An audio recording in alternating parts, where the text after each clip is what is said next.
In my Module 4 project, I'm going to be discussing the importance of being earnest, the strange case of Dr. Jekyll and Mr. Hyde, and the Son of Man.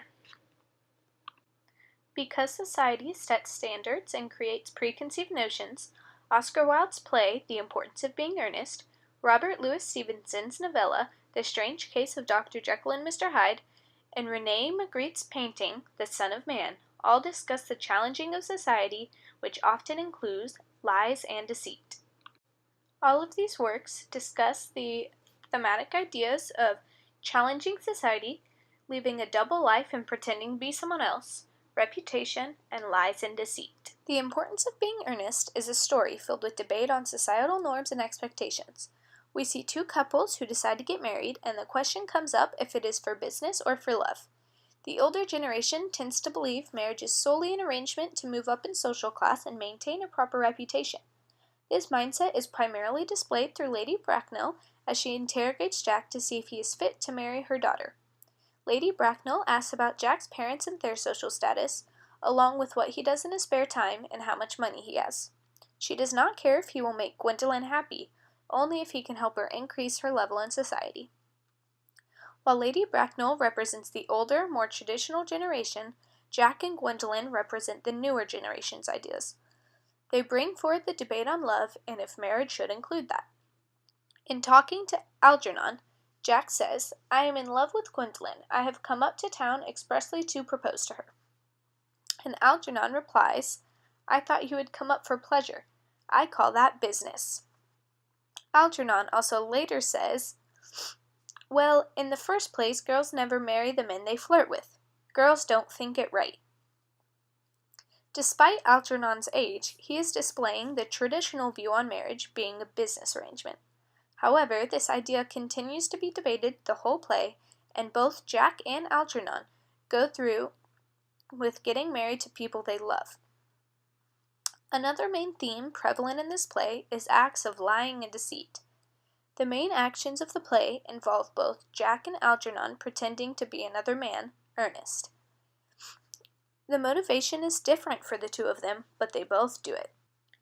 At the beginning of the play, when Jack is in London, where he goes by the name of Ernest, Algernon gains suspicion of Jack as he finds a cigarette case with an inscription to Jack and not Ernest.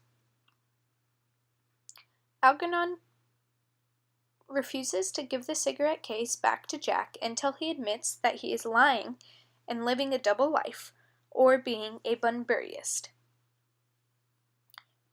Algernon says, "Yes, but this isn't your cigarette case. The cigarette case is a present from someone of the name of Cecily, and you said you didn't know anyone of that name." Jack replies, "Well, if you want to know, Cecily happens to be my aunt." With this line, the theme of lying reappears, as Cecily is Jack's ward, not his aunt. After continued interrogation, Jack finally reveals the truth and says, "In order to get up to town, I have always pretended to have a younger brother of the name of Ernest, who lives in Albany, and gets into the most dreadful scrapes." Jack admits to pretending to be another person in order to escape unwanted situations and his high expectations as Jack. Algernon is not surprised, and by calling Jack a Bunburyist, he reveals the accepted behavior of living a double life as he has done it before. Throughout the play, we continue to see aspects of deceit from multiple characters and the challenging of society's expectations. In a literary criticism about the importance of being earnest, the ideas of how Wilde challenges societal norms are discussed. The author of the criticism, Bastiat, explains that Oscar Wilde rebels against the artificial and hypocritical social codes of his class and suggests that anybody can pass for an aristocrat with a bit of practice.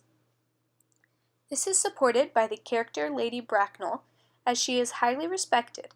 However, she admits that she had nothing until she married her husband. This could also be a reason that she believes marriage is solely a way to move up the social ladder. Additionally, the play displays the younger generation blurring the lines of gender roles, as Cecily is seen studying, while in the Victorian era, men were known for the intelligence and not women.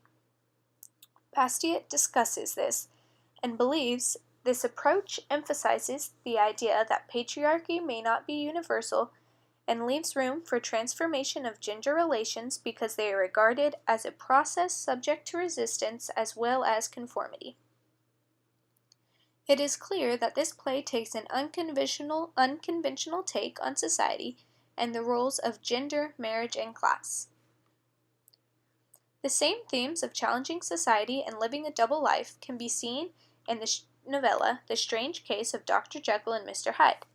The main theme in this novella is definitely the duality of man, as Dr. Jekyll and Mr. Hyde are presented as two completely different men, when in reality Hyde is just the evil side of Jekyll. In the beginning of the novella, Dr. Jekyll is described as a large, well-made, smooth-faced man of 50, with something of a stylish cast perhaps, but every mark of capacity and kindness. Whereas Mr. Hyde was pale and dwarfish, he gave an impression of deformity without any nameable malformation. This dual nature is in Dr. Jekyll is similar to Jack living a double life, as they both use it to escape their expectations of society. Jekyll admits that he became addicted to being Hyde and not having any restrictions, and he says, "I found it hard to reconcile with my imperious desire to carry my head high and wear a more than commonly grave countenance before the public. Hence it came about that I concealed my pleasures." He was forced to give in to his desires and hide himself from others, surfacing the common theme of lies and deceit. There are multiple occurrences when Jekyll turns into Hyde and has to think of ways to conceal the truth. For example, there's a scene where Utterson and Enfield happen upon Jekyll through a window and began to make conversation. Jekyll replies, but the words were hardly uttered before the smile was struck out of his face and succeeded by an expression of such abject terror and despair as froze the very blood of the two gentlemen below. They saw it but for a glimpse, for the windows was instantly thrust down. This scene is a prime example of the lies and deceit that Jekyll commits as a result to giving in to his urges.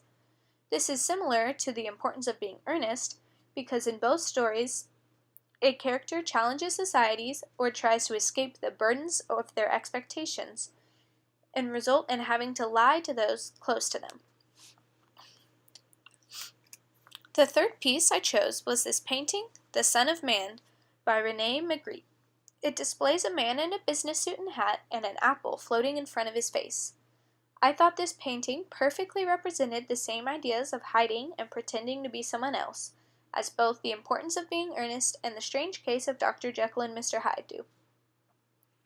In an interview, Magritte spoke about the piece and said, "Everything we see hides another thing.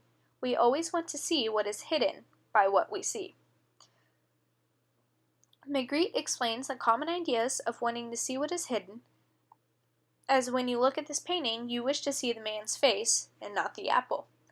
This could be related to the two other works, as characters in both pieces wish to find out the truth and solve the mystery of the double life. Algernon wishes to find out who Jack really is and why he was lying, and Utterson wishes to identify who Hyde really is and why Jekyll is involved with him in the first place. All three of these pieces I evaluated have common themes and demonstrate the act of challenging society and reveal the deceitful actions that come with that.